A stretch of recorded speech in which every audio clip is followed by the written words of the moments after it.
তোমাদের সাথে আজকে শেয়ার করি জন্মদিনে গিয়ে মেইন কোর্সে আমরা কি কি খেয়েছিলাম। প্রথমে দিয়ে দিল প্লেট, তারপরে দিল ফিশ ফিঙ্গার, আর ভীষণ সুন্দর ছিল, কিন্তু আমি ভেটকি মাছ খাই না বলে জাস্ট একটুখানি টেস্ট করেছিলাম। তারপরে ছিল স্যালাড, আর তারপরে ছিল নান। নানটা ভালোই খেতে ছিল, কিন্তু সব থেকে বেশি সুন্দর ছিল এই চানা মশলাটা।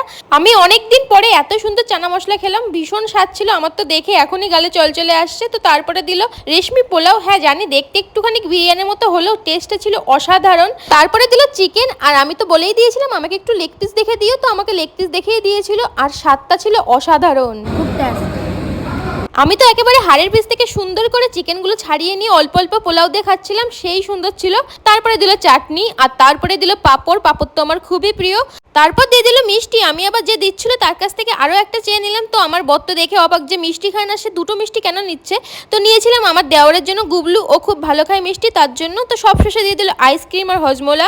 এই দিন সব রান্নাগুলোই ছিল ভীষণ সুন্দর। আজকের মতো টাটা।